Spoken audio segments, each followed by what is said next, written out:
लेकिन जैसे ही Samajwadi party power में आई, उन्होंने नाम बदल दिया।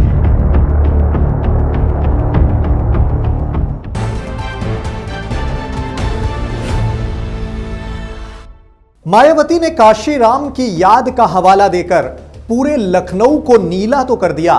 अखिलेश यादव के ऊपर ये आरोप भी लगा दिए कि सपा का काशीराम प्रेम बिल्कुल झूठा है।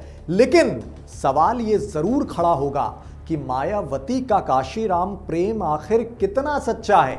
मैं सपा मुखिया अखिलेश यादव से मैं ये पूछना चाहती हूं, यदि मान्यवर श्री काशीराम जी के प्रति आपका इतना ही आदर सम्मान था, तो जब यूपी में मेरी सरकार थी तो मेरी सरकार ने अलीगढ़ मंडल में कासगंज के नाम से अलग से जिला बनाया।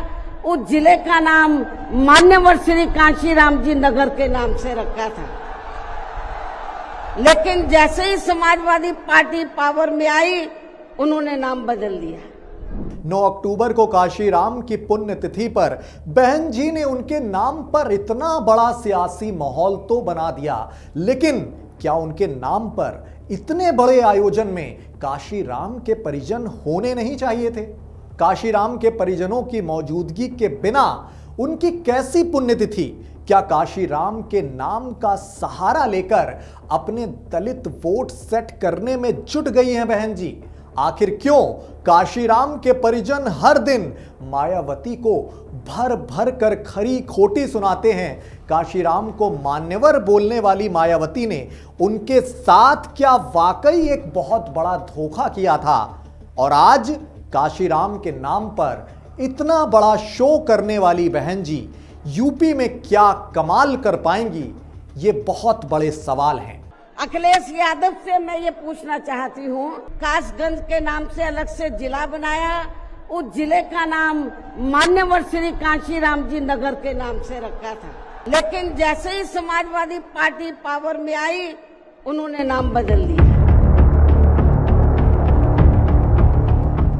दोस्तों, लखनऊ में बीएसपी की रैली से जुड़ी खबर तो सब दिखा रहे हैं, लेकिन आज हम आपको इस महाआयोजन से जुड़ा एक बहुत बड़ा वाकया बताएंगे, जिसका जिक्र शायद कोई नहीं कर रहा।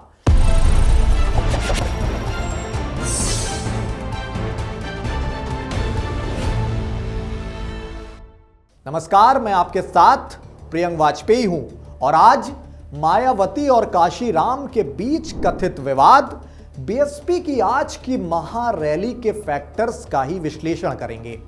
दोस्तों, 9 अक्टूबर को उत्तर प्रदेश की राजनीति में एक बड़ा और भावुक आयोजन हुआ, जो बसपा प्रमुख मायावती की लखनऊ महारैली था। काशीराम की 19वीं पुण्यतिथि पर काशीराम स्मारक स्थल पर आयोजित इस विशाल रैली में लाखों समर्थक जुटे। पार्टी का दावा है कि 5 लाख से ज्यादा कार्यकर्ता शामिल हुए, जो 4 साल बाद ऐसा शक्ति प्रदर्शन दर्शाता है। मायावती ने मंच पर करीब 3 घंटे तक भाषण दिया, जिसमें उन्होंने साफ ऐलान किया कि बसपा 2027 के विधानसभा चुनाव अकेले ही लड़ेगी। इस बार यूपी में बीएसपी की 5वीं बार सरकार बनाने के लिए आप सभी लोगों के साथ साथ मैं भी हर स्तर पर अपनी पूरी ताकत लगा दूंगी, कोई कमी छोड़ूंगी नहीं। और इसके लिए इस बार मैं कोई कमी छोड़ूंगी नहीं, ये मेरा आज पार्टी के लोगों को वायदा भी है। कोई भी गठबंधन नहीं होगा, क्योंकि गठबंधन से सरकार टूट जाती है और वोट ट्रांसफर नहीं हो पाता। उन्होंने कहा कि हमारा वोट दूसरे को चला जाता है, लेकिन उनका वोट हमें कभी नहीं मिल पाता। यह रैली बसपा के लिए कमबैक का एक बड़ा संकेत भी मानी जा रही है, खासकर 2022 में सिर्फ 1 सीट मिलने के बाद। मायावती ने कहा कि इस रैली ने सभी पुरानी रैलियों का रिकॉर्ड तोड़ दिया है और यूपी में 5वीं बार बसपा की पूर्ण बहुमत वाली सरकार बनेगी। दर्शकों, आइए पहले इस रैली के राजनीतिक प्रभाव पर गौर करते हैं। यह बसपा का करो या मरो वाला प्रयास था। हाल के उपचुनावों में बसपा का वोट शेयर और लगातार गिरता चला गया। 2024 के लोकसभा में 0 सीट मिली थी उन्हें, लेकिन आज की भीड़ जो पंजाब, हरियाणा, महाराष्ट्र और उत्तराखंड से भी आई थी, दलित वोट बैंक की एक बड़ी मजबूती भी दिखाती है। मायावती ने सपा, कांग्रेस और बीजेपी पर निशाना साधा, लेकिन वर्तमान योगी सरकार की आज वो तारीफ करती भी नजर आई, जो कि एक बड़ा फैक्टर है। उन्होंने कहा कि काशीराम स्मारक स्थल की मरम्मत भाजपा सरकार ने करवाई, जो सपा जैसी नहीं है, क्योंकि सपा के समय यह स्मारक स्थल में कूड़े का ढेर जमा रहता था। ये मायावती ने संकेत दिए। आज मायावती ने समाजवादी पार्टी के टीपू यानी कि अखिलेश यादव पर एक तीखा प्रहार भी किया। सत्ता में रहते पीडीए की याद नहीं आती, काशीराम की जयंती और पुण्यतिथि भूल जाते हैं, बाहर होते हैं तो संगोष्ठी का ढोंग करते हैं। जब ये सत्ता में रहते हैं, ना इनको पीडीए याद आता है और ना पीडीए के जो संत गुरु और महापुरुष है वो भी याद नहीं आते हैं। जब ये सत्ता से बाहर हो जाते हैं तब इनको हमारे संत गुरु और महापुरुष याद आते हैं। तो ऐसे दोगले लोगों से आप लोगों को बहुत ही सावधान रहने की जरूरत है। ऐसा बोली मायावती। उन्होंने सपा पर कासगंज जिले का नाम बदलने, काशीराम नाम वाले विश्वविद्यालय, कॉलेज, अस्पतालों के नाम हटाने का भी आरोप लगाया। बोली कि काशीराम के निधन पर सपा ने एक दिन का राजकीय शोक घोषित नहीं किया, जबकि कांग्रेस केंद्र में थी तो राष्ट्रीय शोक भी नहीं किया गया। यह हमला सपा के पीडीए फॉर्मूले को सीधे तौर पर चोट पहुंचाने वाला था, जो मुस्लिम, यादव, दलित गठजोड़ पर टिका हुआ है। सियासी जानकार, राजनीतिक विश्लेषक ये लगातार मानते रहे हैं, लगातार वो व्यू देते रहे हैं कि ये रैली, इस तरह की रैलियां बसपा को हमेशा से नई ऊर्जा देती रही हैं और इस बार भी ये नई ऊर्जा देने वाली रैली थी। 2007 की तरह जब काशीराम स्मारक से ही महासंकल्प रैली हुई थी, बसपा ने 206 सीटें जीत ली थी। आज मायावती ने वही संदेश दोहराया है। बहुजन समाज को शोषित शासक बनाने का सपना काशीराम का था, उसी राह पर चलने की कवायद थी, लेकिन चुनौतियां भी कम नहीं थी। भीम आर्मी जैसे संगठन दलित वोट बांट रहे हैं, सपा का पीडीए मजबूत हो रहा है, भाजपा की पकड़ बढ़ रही है और इसका इल्म मायावती को है। रैली में आकाश आनंद को प्रमुखता दी गई, जो मायावती के भतीजे हैं और पार्टी के राष्ट्रीय संयोजक भी हैं। एफएम न्यूज के सूत्र ये बताते हैं कि बिहार चुनाव के बाद आकाश आनंद उत्तर प्रदेश में पूरी तरह से सक्रिय हो जाएंगे। बसपा ने 1600 टीमें मैदान में उतार दी हैं, जो बूथ स्तर पर काम कर रही हैं। ओबीसी भाईचारा समितियों को मजबूत करने का प्लान है, ताकि 2007 जैसा सोशल इंजीनियरिंग जो है वो दोबारा दोहराया जा सके। अगर ये जोश बरकरार रहा तो 2027 में त्रिकोणीय मुकाबला भी हो सकता है, वरना ये जो पूरी रैली थी, पूरी कवायद थी, ये पिछले कई रैलियों की तरह एक दिन का उत्साह ही साबित हो जाएगा। अब चलिए थोड़ा पीछे चलते हैं, काशीराम और मायावती के रिश्ते की उस दर्दनाक कहानी पर, जिसका जिक्र हमने इस पेशकश की शुरुआत में किया। काशीराम बसपा के जनक थे, जिन्होंने 1984 में पार्टी बनाई। वो एक साधारण परिवार से थे, पंजाब के रविदासिया सिख समुदाय से थे वो। 1944 में जन्मे काशीराम ने आईआईटी बॉम्बे से पढ़ाई की थी, लेकिन नौकरी छोड़कर बहुजन के आंदोलन में कूद पड़े थे। उनका कहना था कि आरक्षण सिर्फ नौकरी में नहीं, सत्ता में भी होना चाहिए। 1977 में दिल्ली के कार्यक्रम में उन्होंने 21 साल की मायावती को भाषण देते हुए सुना। मायावती तब आईएएस की तैयारी कर रही थी। काशीराम ने कहा, मैं तुम्हें इतना बड़ा नेता बना दूंगा कि आईएएस अधिकारी तुम्हारे सामने फाइल लेकर लाइन में खड़े नजर आएंगे। मायावती ने पिता का विरोध झेला, घर छोड़ दिया और काशीराम के साथ जुड़ गई। काशीराम ने उन्हें बहन जी बोलकर संबोधित किया और बसपा की बदलते वक्त के साथ उन पर भरोसा जताकर उन्हें कमान सौंप दी। 1995 में मायावती पहली बार मुख्यमंत्री पद पर काबिज हुई। 2007 में उन्हें पूर्ण बहुमत भी मिल गया। काशीराम का सपना उन्होंने साकार करके दिखाया। लेकिन आखिरी सालों में काशीराम और मायावती के बीच टकराव और मतभेद साफ तौर पर देखने को मिलने लगे। 2001 की बात है जब काशीराम को लकवा मार गया। वो 3 साल तक मायावती के घर में ही रहे। मायावती ने ही उनकी नर्सिंग की, लेकिन सहयोगी इस दौरान बहुत ज्यादा नाराज हो गए।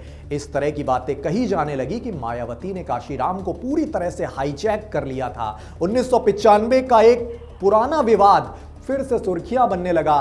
तब काशीराम ने एक इंटरव्यू में कहा था, अगर बीजेपी समर्थन वापस लेना चाहती है तो आज ही ले ले। मायावती ने इसे बकवास कह दिया, क्योंकि बीजेपी समर्थन पर ही उनकी सरकार टिकी हुई थी। यानी इस दौरान दोनों के बीच विरोधाभास साफ तौर पर दिखा। इंडिया टुडे की एक रिपोर्ट है, उसमें तमाम इनसाइडर्स का यह दावा है कि मायावती काशीराम से उस दौरान काफी ज्यादा नाराज दिखने लगीं। कई प्रेस कॉन्फ्रेंस में उनकी नाराजगी साफ तौर पर जाहिर होती थी। काशीराम ने बीजेपी को चुनौती दी, जो मायावती को रास नहीं आई।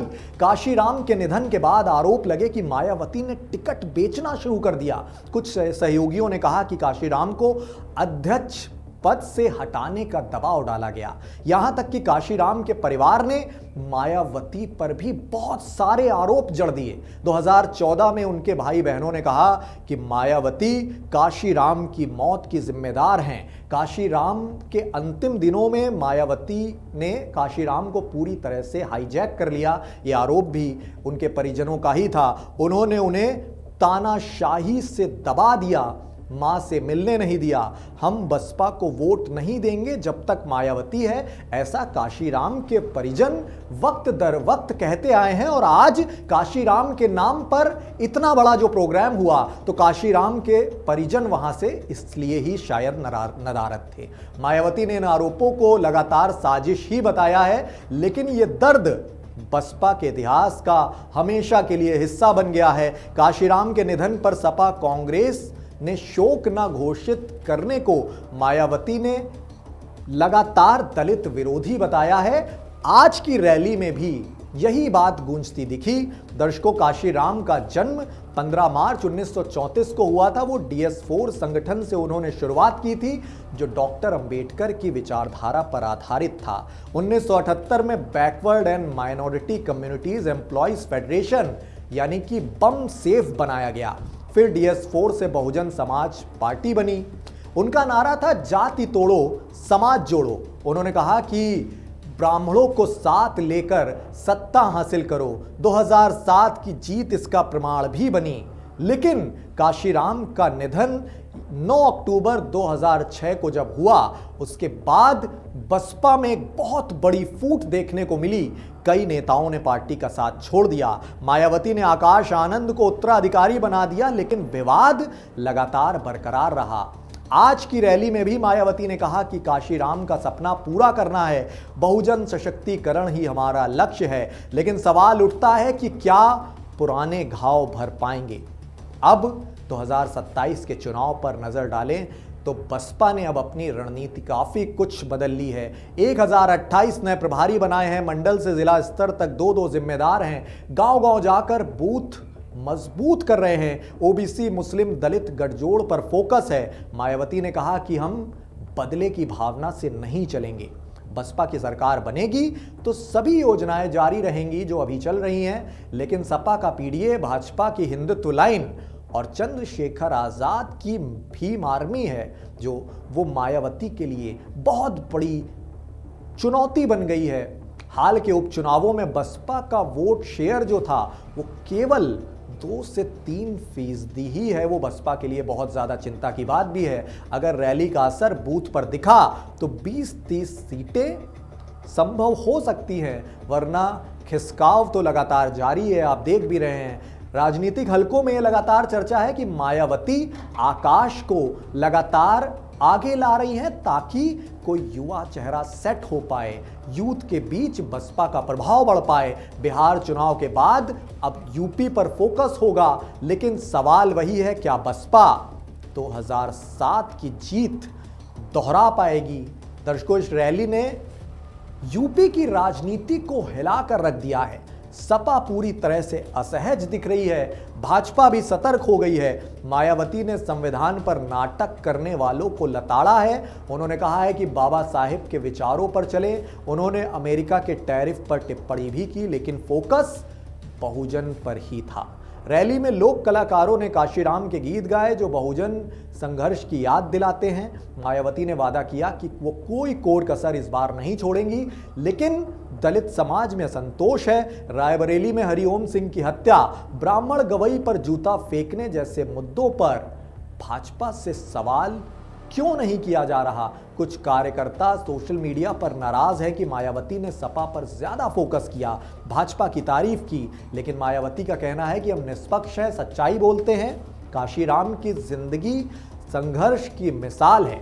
वो कहते हैं कि सत्ता के बिना, वो लगातार ये कहते रहते थे कि सत्ता के बिना आरक्षण पूरी तरह से बेकार है। 1970 के दशक में पुणे की एक फैक्ट्री में वो काम करते हुए अंबेडकर की उन्होंने किताब पढ़ी, तभी वो आंदोलन में कूदे, बम सेफ से हजारों को संगठित किया। मायावती को भी उन्हीं ने ट्रेनिंग दी। 2001 में बीमारी ने उन्हें तोड़ दिया, लेकिन विरासत उन्होंने छोड़कर मायावती को दे दी। आज रैली में उनकी मूर्ति पर पुष्प अर्पित कर मायावती भावुक भी नजर आ रही थी। उन्होंने कहा कि मान्यवर ने मुझे नया जीवन दिया, लेकिन परिवार के आरोप आज भी मायावती पर कई सवाल खड़े करते हैं। काशीराम की मां से ना मिलने देना, दबाव डालना, इस तरह के दावे झकझोरने वाले हैं, दुख देने वाले हैं उनके तमाम समर्थकों के लिए। मायावती ने लगातार इन्हें साजिश बताया है, लेकिन बहुजन समाज को एकजुट करने की जरूरत भी करार दी है। 2027 की राह लंबी है। बसपा ने पंचायत चुनावों पर भी नजर डालनी शुरू कर दी है। मायावती का कहना है कि संविधान बचाना है, लेकिन नाटक नहीं चलेगा। उन्होंने आजम खान का भी आज जिक्र किया, बिना नाम लिए। उन्होंने कहा कि जेल में बैठे नेता लगातार अफवाहें फैला रहे हैं कि बसपा ज्वाइन करेंगे। ये सपा को चुभा भी। रैली में आज नीले झंडे लहराए गए, जय भीम के नारे भी गूंजे, लेकिन सवाल ये कि क्या ये लहर बरकरार रहेगी? तमाम राजनीतिक विश्लेषक ये कहते हैं कि अगर आकाश आनंद सक्रिय हुए, उन्होंने ओबीसी जोड़ लिए, तो काफी हद तक ये रास्ता संभव भी हो सकता है, वरना बसपा का ग्राफ तो लगातार गिरता ही जा रहा है। हाल ही में संगठन में फेरबदल हुई है। 7 सितंबर की बैठक में रणनीति बनी है। मंडल स्तर पर 4 प्रभारी बनाए गए हैं, जिला स्तर पर 2 बनाए गए हैं। ये 2027 के लिए आधार तैयार करने की कोशिश है। दर्शकों, ये आप वाकिफ ही हैं इस तथ्य से कि काशीराम का भारतीय राजनीति में योगदान अमर है। उन्होंने कहा था कि बहुजन समाज जागेगा तो सत्ता जरूर बदल जाएगी। आज की रैली उसी जागृति का प्रतीक थी, लेकिन विवादों ने आंदोलन को कमजोर किया। मायावती ने कहा कि सभी धर्मों का सम्मान करें, राजनीति की आड़ में ना बिगाड़ें, इन संबंधों को ना बिगाड़ें। ये संदेश काफी ज्यादा प्रासंगिक है, तर्कसंगत हैं। रैली में युवा कार्यकर्ता जुटे जो बसपा की नई पीढ़ी हैं। अगर मायावती इन्हें जोड़ सकी तो 2027 में उत्तर प्रदेश में एक नया चमत्कार भी संभव हो सकता है। लेकिन भाजपा की मजबूत मशीनरी, सपा का यादव मुस्लिम समीकरण एक बड़ी चुनौती है। इस रैली का असर क्या होगा, अब आप ये समझिए। अगर बूथ मजबूत हो गए तो 30 से 40 सीटें, वोट शेयर भी जो अभी 3 से 4% है, वो 12 से 15% तक पहुंच सकता है। लेकिन लंबा संघर्ष जरूरी है मायावती के लिए। अंत में काशीराम की पुण्यतिथि हमें ये याद दिलाती है कि संघर्ष से ही सशक्तिकरण होता है। मायावती ये बोली हैं कि हम बदले नहीं हैं, न्याय करेंगे। ये रैली बसपा को एक नई हवा जरूर दे गई है, लेकिन मायावती भी इस बात से वाकिफ है कि उन्हें जमीन पर उतरना होगा। इस तरह मंच पर चढ़कर हवाबाजी करने से काम नहीं चलने वाला उत्तर प्रदेश में। उस परिदृश्य में जब योगी आदित्यनाथ का डंका उत्तर प्रदेश में काफी जोर शोर से बज रहा है। फिलहाल दोस्तों, आज के विश्लेषण में इतना ही। हमने आपको बताया कि किस तरह मायावती ने काशीराम का हवाला देकर आज इतनी बड़ी रैली की, लेकिन उस पूरी रैली में, इस महाआयोजन में काशीराम के परिजन नदारद थे। हमने आपको बताया कि किस तरह काशीराम और मायावती के एक वक्त में विवाद की चर्चा जोरों पर थी। आपने इस पेशकश में यह भी जाना कि मायावती की आज लखनऊ में रैली से समाजवादी पार्टी और भारतीय जनता पार्टी को किस हद तक नुकसान हो सकता है। फिलहाल मुझे दीजिए इजाजत, कल फिर आपसे मुलाकात होगी। मैं प्रियंक वाजपेयी हूं। शुक्रिया, नमस्कार।